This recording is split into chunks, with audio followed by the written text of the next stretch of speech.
দৰং ওদালগুৰি লোকসভা সমষ্টিৰ প্ৰাৰ্থীৰ নাম ঘোষণা কৰাৰ লগে লগে এক উচ্চমুখৰ পৰিৱেশৰ সৃষ্টি হৈছে ভাৰতীয় জনতা পাৰ্টীৰ কাৰ্যালয় আৰু সামগ্ৰিক পৰিৱেশ কেমেৰা হয় নিকুঞ্জে এফালৰ পৰা দেখুৱাই গৈ আছে।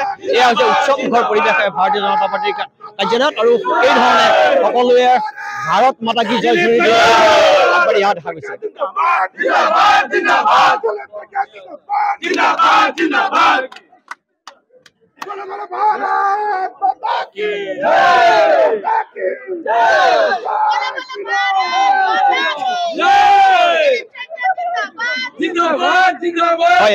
जी भारतीय जनता पार्टी সম্পাদকগৰাকীৰ ওচৰলৈ আহিছোঁ।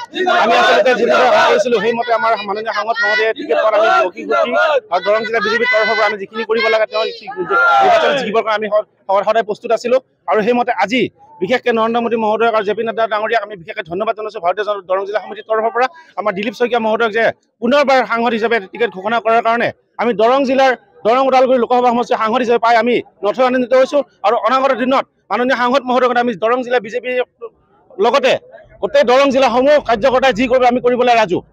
এইখিনি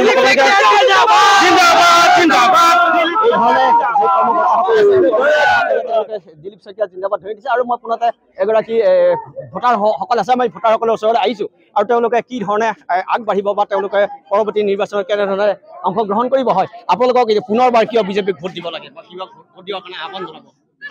আমি সকলোকে ধন্যবাদ জ্ঞাপন কৰিছোঁ। ইতিমধ্যে আজি আমাৰ টিকেট ঘোষণা হ'ল। আচলতে ভাৰতীয় জনতা পাৰ্টি চৰকাৰ যেতিয়াৰ পৰা আহিছে 2014 চনৰ পৰা এতিয়ালৈকে যদি আমি উন্নয়নৰ যিটো বিশ্লেষণ কৰোঁ পূৰ্বৰ 60 বছৰ বা 65 বছৰ তাৰে 3 গুণ কাম হৈছে। গতিকে ৰাইজৰ পক্ষত যেতিয়া চৰকাৰে কাম কৰে তেতিয়া সেইখন চৰকাৰ বা সেইটো দলক ৰাইজে ভোট দিয়াটো বাঞ্ছনীয় আৰু এতিয়া আমাৰ দৰং জিলাত যিখিনি কাম হৈছে বিগত সময়ছোৱাৰ তুলনাত যথেষ্টখিনি আমাৰ কাম হৈছে ভাৰতীয় জনতা পাৰ্টিৰ দিনতে আৰু নিঃসন্দেহে দিলীপ শইকীয়া এগৰাকী কৰ্মদক্ষ বা এগৰাকী উঠি অহা বিশেষভাৱে নেতা বুলি ক'ব লাগিব।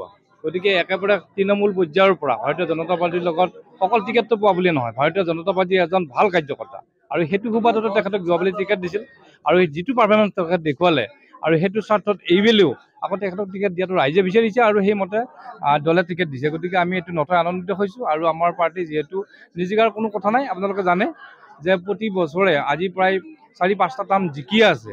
গতিকে নেক্সট টাৰ্ম এইবাৰ জিকাটো আমি থৈয়ে দিছোঁ মানে নেক্সট টাৰ্মো যে জিকিব লাগিব তাৰ পিছতো জিকিব লাগিব এইটোহে আমাৰ চিন্তা চৰ্চা। গতিকে দিলীপ শইকীয়া নিকিন্দাই আকৌ MLA কি MP এগৰাকী হ'ব আৰু মোদী মহোদয়ৰ যি চৰকাৰ গঠন হ'ব তাতে নিশ্চয় মন্ত্ৰিত্ব লাভ কৰিব পাৰে।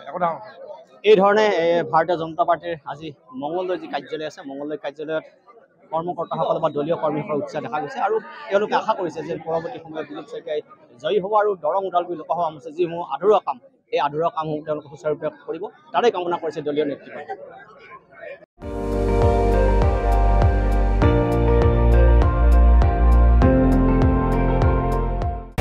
আপুনি চাই আছে ND24 সৰ্বশ্ৰেষ্ঠ নহয় সৰ্বোত্তমৰ দৌৰ।